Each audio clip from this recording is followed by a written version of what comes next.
Bertemu kembali, Saudara. Koalisi Masyarakat Sipil untuk Demokrasi dan Anti Korupsi menyerahkan surat terbuka kepada Majelis Hakim Mahkamah Konstitusi agar memanggil Presiden Joko Widodo ke sidang sengketa pemilihan presiden. Koalisi Masyarakat Sipil yang terdiri dari aktivis dan sejumlah organisasi masyarakat sipil mendesak Mahkamah Konstitusi untuk segera menghadirkan Presiden Jokowi serta 8 menteri dan pimpinan lembaga negara untuk dimintai keterangan. Koalisi tersebut menilai Jokowi perlu dihadirkan untuk mengetahui perannya dalam memengaruhi proses penyelenggaraan pemilu, baik terkait penyaluran bansos, pengerahan aparatur sipil negara, penunjukan penjabat-penjabat pelaksana kepala daerah hingga ketidaknetralan aparat. Kami menyampaikan surat terbuka yang isinya meminta agar Majelis Hakim Mahkamah Konstitusi menghadirkan dan meminta keterangan dari Presiden Republik Indonesia Pak Joko Widodo dan juga 8 menteri dan pejabat kementerian atau lembaga yang kami pandang sangat penting keterangannya untuk didengarkan di dalam persidangan PHPU pada hari-hari ini. Kami pandang menjadi sentral di dalam proses persidangan, terutama pembuktian di MK, yaitu berkaitan dengan peran dari Presiden Republik Indonesia di dalam mempengaruhi proses penyelenggaraan pemilu. Ketua Tim Hukum Nasional Ganjar Mahfud, Todung Mulya Lubis berharap Presiden Joko Widodo dihadirkan dalam sidang sengketa Pilpres 2024 selain 4 menteri yang dipanggil. Menurutnya, Jokowi adalah kepala pemerintahan yang bertanggung jawab dalam pengelolaan negara termasuk dana bantuan sosial. Nama Presiden Joko Widodo berkali-kali muncul dalam sidang sengketa pemilihan presiden di Mahkamah Konstitusi. Dengan menghadirkan Presiden akan menjawab semua pertanyaan dan kecurigaan di ranah publik. Meski demikian, Todung mengembalikan seluruh keputusan pemanggilan pihak sebagai pemberi keterangan kepada Majelis Hakim MK. Jokowi untuk 3 periode. Ya, Presiden Jokowi itu kan kepala pemerintahan. Nah, kalau Presiden memang ya bisa didatangkan oleh Ketua Majelis Hakim MK, itu akan sangat ideal. Karena memang tanggung jawab pengelolaan negara ini, tanggung jawab pengelolaan dana bansos itu pada akhirnya berujung pada Presiden. Dan memang ada Menteri Keuangan, ada Menteri Sosial, ada Menko Perekonomian, tapi tanggung jawab utama itu tetap pada Presiden. Oleh sebab itu menurut saya ya, kalau Presiden bisa dihadirkan itu sudah sangat bagus, sangat ideal dan akan menjawab semua pertanyaan-pertanyaan yang ada pada benak publik. Di lain pihak, Wakil Presiden terpilih Gibran Rakabuming Raka merespons permintaan Tim Hukum Nasional Ganjar Mahfud yang berharap Presiden Joko Widodo dihadirkan dalam sidang sengketa Pilpres. Gibran bilang monggo atau artinya silahkan. Menurutnya proses dan mekanisme yang ada di MK harus dilalui. Tanya terkait dari usulan TPN untuk memanggil Pak Jokowi ke MK, tanggapan Mas Gibran gimana, Mas? Proses mekanisme yang ada di MK dilalui aja ya. Monggo besok kan juga menteri-menteri hadir. Ya. Selain 4 menteri Jokowi yang dipanggil Hakim MK, Ketua Tim Hukum Nasional Ganjar Mahfud, Todung Mulya Lubis pun berharap Presiden Joko Widodo ikut dihadirkan dalam sidang sengketa Pilpres 2024. Pertanyaan besarnya, mungkinkah Hakim MK memanggil Presiden Joko Widodo? Dan bagaimana untuk esok hari keterangan 4 menteri dapat membuat terang polemik bantuan sosial saat pemilihan Presiden? Kami akan diskusikan bersama dengan para narasumber. Bergabung saat ini Wakil Ketua Umum DPP Partai Gerindra sekaligus juru bicara TKN Prabowo Gibran Habibur Rahman, dan juga sudah bergabung saat ini dosen hukum tata negara sekaligus peneliti Posdem Universitas Andalas Ferry Amsari. Selamat sore semuanya, apa kabar? Selamat sore. Terima kasih seluruhnya sudah hadir dalam diskusi kali ini. Bang Ferry, secara sistem yang ada apakah memungkinkan Hakim Konstitusi memanggil Presiden Joko Widodo untuk dimintai keterangannya soal sengketa hasil Pilpres? Siapapun yang dianggap oleh Hakim Konstitusi layak diperdengarkan keterangannya tentu bisa dipanggil sebagai saksi ataupun ahli, bergantung kemudian peran masing-masing. Nah, kalau kita lihat ya di dalam pasal 17 Undang-Undang Dasar disebut bahwa menteri-menteri ini adalah pembantu presiden. Dan di ketentuan pasal 3 Undang-Undang Kementerian Negara ditentukan bahwa para menteri itu bertanggung jawab kepada presiden. Artinya dalam melaksanakan tugas para menteri tentu saja semua dikendalikan dan diatur oleh presiden dan setiap tindakannya dipertanggungjawabkan kepada presiden. Oleh karena itu sebenarnya intelektual dadernya kalau memang ada tuduhan yang berkaitan dengan bantuan sosial itu semestinya memang presiden. Nah, diurai saja sebenarnya apa yang dikemukakan oleh pemohon 01 dan 02 atau capres 01 dan 03 itu. Apakah tuduhan itu benar? Satu. Kedua, presiden ini kan juga adalah warga negara Indonesia yang berhak untuk membela dirinya.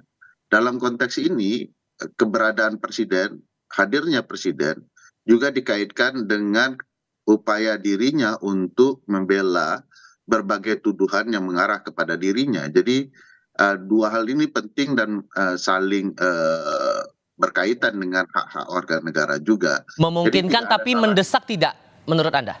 Kalau merujuk dari permohonan dari dua pihak, dari 01 dan juga 03? Kalau didengar dan dibaca permohonan 01 dan 03 bisa kelihatan bahwa tudingan itu kan mengarah kepada presiden.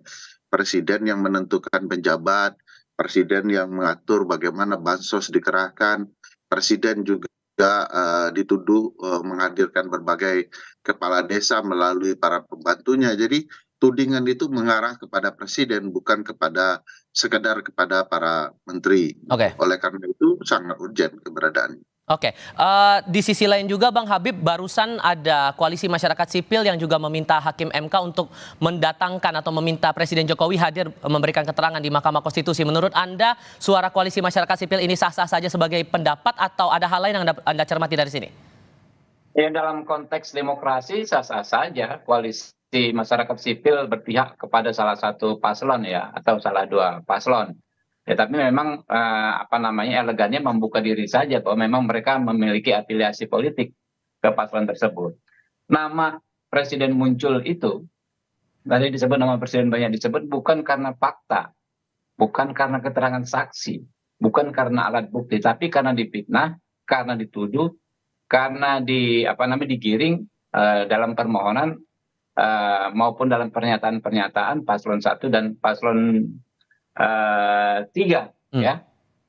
Jadi bukan karena adanya fakta misalnya saksi mendengar ya, kemudian ada alat bukti surat presiden, nggak ada sama sekali itu alat bukti. Nah, ini kan serangan politik ya, biasalah ya, aktivis pun berpolitik ya, silakan saja ya kan. Ini serangan politik yang diorkestrasi ya, yang dilakukan karena memang mereka tidak memiliki senjata untuk melakukan yang namanya serangan secara hukum.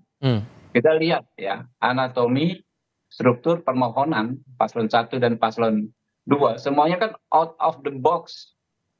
Kenapa out of the box? Karena mereka nggak bisa kumpulkan bukti, tunjukkan bukti, klaim-klaim kecurangan ya yang menjadi alasan kekalahan mereka. Ini kan orang-orang kalah, orang-orang yang sudah dihukum oleh rakyat pada tanggal 14 Februari yang lalu ya, dengan tidak dipilih oleh rakyat, cari-cari dalih, cari-cari alasan. Kalau Anda cermati, ya, sejak awal kan mereka callingnya panggil menteri dan lain sebagainya. Sehingga secara singkatnya menurut Anda dorongan untuk memanggil presiden ini tidak terlalu urgent? Bukan pertanyaan tidak terlalu urgent, makanya saya mau sampaikan ya.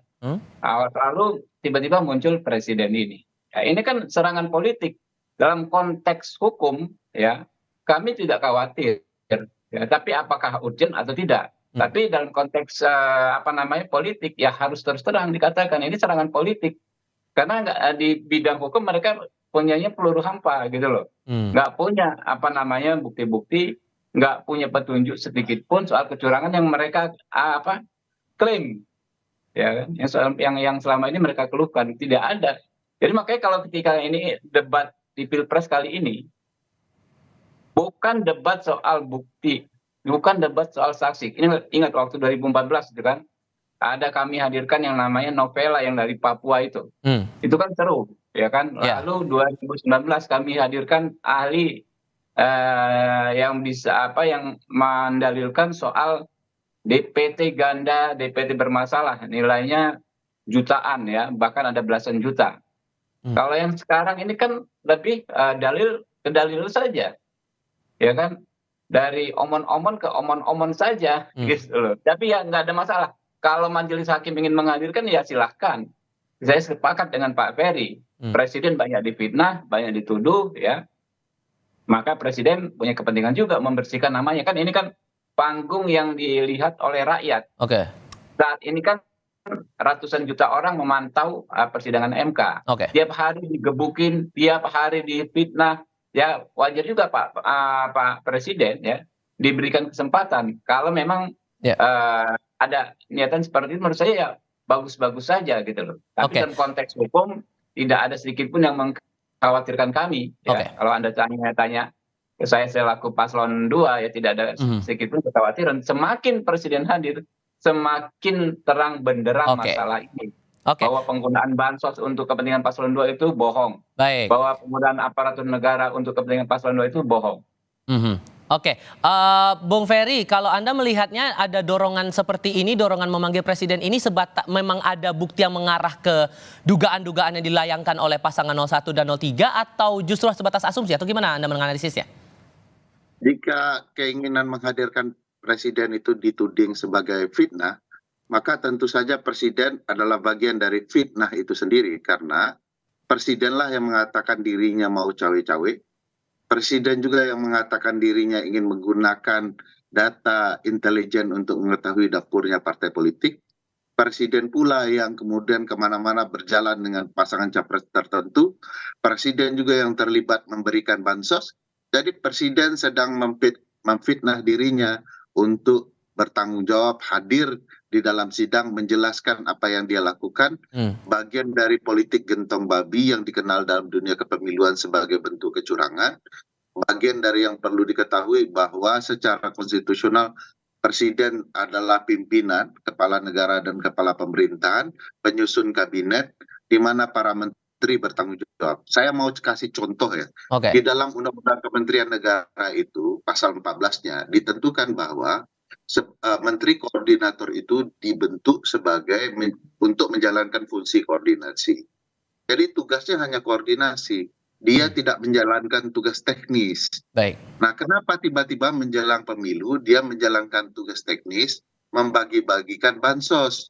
Padahal kalau bicara Undang-Undang 11 2009, junto Undang-Undang 14 2019, ditentukan bahwa tugas yang mengatur, membagikan dan segala macamnya soal bansos adalah tugas Menteri Sosial.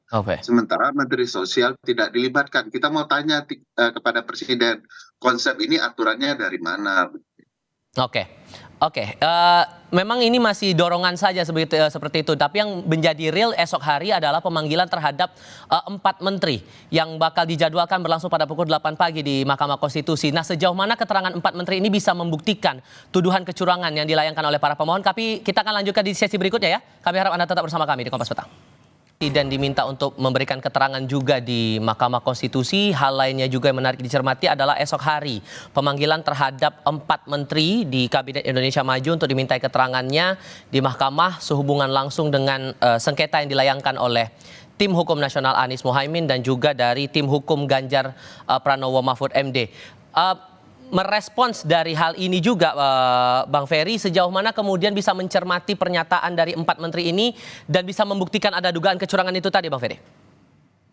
Ya, kalau kemudian para pihak mencoba termasuk sebenarnya kan begini, pemanggilan para menteri itu dibatasi, hanya hakim konstitusi yang bisa melakukan elaborasi berupa pertanyaan-pertanyaan. Jadi fungsi para pihak hanya menyaksikan, ini problematikanya. Sehingga itu akan menjadi indikator penting apakah mahkamah betul-betul mampu memberikan pertanyaan-pertanyaan yang akan membongkar berbagai peristiwa yang dicurigai oleh para pemohon. Pada titik lain, jika mahkamah kemudian tidak mampu menggali, para pihak tidak diberikan kesempatan untuk memberikan pertanyaan yang bagi saya sangat penting untuk dilakukan, dan itu adalah hak mereka di dalam proses pengadilan. Jadi agak janggal juga sifat mahkamah membatasi bertanya, padahal ini saksi-saksi yang memiliki hak yang sama di hadapan hukum, meskipun jabatannya menteri dengan saksi-saksi yang lain. Oleh karena itu, besok akan sangat bergantung kepada MK. Satu, apakah pertanyaan itu akan bisa memperlihatkan telah terjadi kecurangan, atau akan mengarah bagaimana perbuatan curang dilakukan selama pemilu, dan kemudian bagaimana kebijakan dan peran berbagai penyelenggara negara, terutama juga presiden, dalam menentukan politik gentong babi, terutama dana bansos digelontorkan. Oleh Sebagai karena pengetahuan itu, umum juga Bang Ferry, sebetulnya untuk pemanggilan menteri ini kan dari pihak mahkamah kan, tidak mewakili dari pihak pemohon maupun juga termohon begitu. Apakah sepenuhnya pertanyaan itu akan datang dari mahkamah atau bisa dari pihak lain juga yang ikut terlibat dalam sidang itu? pemanggilan awal dilakukan oleh para pemohon, tetapi mahkamah mengambil alih. Mereka lah yang akan melakukan pemanggilan. Tentu saja itu jauh lebih kuat ya, mahkamah memanggil. Cuman mahkamah menentukan bahwa hanya mereka yang boleh bertanya. Nah, ini problematika tersendiri ya. Mahkamah tidak memperkenankan pihak-pihak untuk bertanya. Hmm. Kan sebenarnya pihak Bang Habib juga punya hak ya untuk memberikan pertanyaan, mengkonter hal-hal yang sebelumnya patut diduga itu adalah perbuatan curang. Oke. Jadi semua pihak sebenarnya harusnya diberikan kesempatan bertanya. Oke, di sisi lain juga sudah ada respon dari menteri-menteri yang akan dipanggil esok ini, termasuk salah satunya adalah Menteri Sosial Tri Risma hari ini. Ia menyatakan siap hadir memenuhi panggilan MK untuk diminta keterangannya dalam sidang esok hari. Kita coba dengarkan terlebih dahulu ya Bang. Itu aja. Aku ngomong apa ya aku nggak tahu besok ngomong apa. Ditanya apa belum tahu. Tapi besok pasti datang dia. Ya datang lah, diundang lah. Insya Allah. Ya nggak tahu, wong aku belum tahu pertanyaannya. Iya kan, tergantung pertanyaannya toh. Partai sendiri ada arahan itu Bu? Nggak ada, nggak ada. Kalau dari Pak Jokowi? Nggak ada. Di satu sisi dari pemohon menyatakan bahwa ada imbas bansos yang mempengaruhi suara dari pemilihan presiden. Tapi di sisi lainnya juga dari pihak terkait menyatakan bahwa ya ini tidak ada kaitan sama sekali terutama dengan bansos. Melihat dinamika ini terutama dipanggilnya Menteri Sosial dalam sidang esok hari, gimana dinamikanya menurut Anda Bang Ferry? Ya biasalah ya antar para pihak tentu membangun argumentasi masing-masing.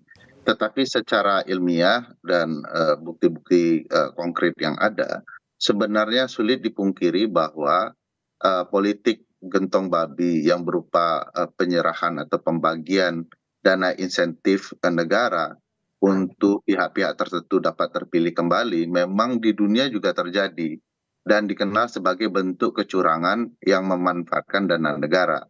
Jadi sebenarnya konsep bansos, BLT, PKH dan lain-lain sebagai politik gentong babi memang dikenal jamak oleh teman-teman kepemiluan sebagai bentuk kecurangan. Nah besok saya yakin ya mahkamah juga mengenal konsep ini sebagai bentuk kecurangan dan kalau diingat kasus beberapa di pilkada ya, Saibu Raijua dan Kota Waringin yang dulu pernah terjadi, konsep-konsep gentong babi dalam bentuk-bentuk yang kurang lebih sama juga terjadi. Oleh karena itu tinggal besok mahkamah melakukan pertanyaan-pertanyaan yang bisa mengungkap fakta-fakta. Misalnya kenapa yang digunakan data untuk pembagian bansos bukanlah data dari Kementerian Sosial tetapi malah kepada kementerian koordinator tertentu yang bukan tugas mereka secara undang-undang dan ketentuan yang ada. Nah ini kan pertanyaan penting yang bisa memperlihatkan bagaimana dana insentif berupa bansos itu ditimpangkan untuk kepentingan pemilu. Oke, saya coba ke Bang Habib kembali kalau begitu. Bang Habib masih mendengar suara saya Bang? Oke, Bang Habib, besok ini kan 4 menteri dipanggil oleh Mahkamah Konstitusi dan salah satunya adalah menteri yang terafiliasi dengan 02, Pak Erlangga Hartarto. Apakah ini tidak akan menjadi tantangan nanti saat akan digali atau mendengar keterangannya? Sejauh mana nanti akan mencermati keterangan itu? Ya, yang saya pahami besok itu kan pemberi keterangan, ya bukan saksi. Nah, karena itu dalam konteks konflik kepentingan saya pikir tidak relevan. Begitu juga kan ada Ibu Risma kan menteri dari PDI Perjuangan ya, nggak akan ada masalah. Cuma mereka hanya akan ditanya ya kan apa yang mereka praktekkan dalam kerjakan sebagai kapasitas sebagai menteri terkait. Ya, dari disitulah menurut saya akan terbuka semua ya bahwa tuduhan-tuduhan tersebut tidak benar adanya. Bagaimana nanti dibuka misalnya kesepakatan awal, perencanaan awal, ya minute of meetingnya, pemberian bansos. Lalu dibuka juga bagaimana siklus distribusi bansos. Kemudian juga alasan-alasan misalnya mekanisme distribusi bansos yang dikatakan berubah. Apakah karena memang ada penyederhanaan? Kalau dulu kan penyederhanaan ini yang saya dengar karena ada kasus tipikor ya, di mana Menteri Sosial sebelum Bu Risma ya juga kader partai politik tertentu tertangkap tangan melakukan korupsi dana bansos, dan masih banyak kasus-kasus terkait bansos yang memang belum selesai. Apakah penyederhanaan itu ya kan ya semacam shortcut itu alasannya itu nanti sama-sama kita dengar. Sehingga kalau saya sih ya saya kan di DPR, saya tahu banget ya bagaimana soal bansos dan lain-lain ini gitu loh.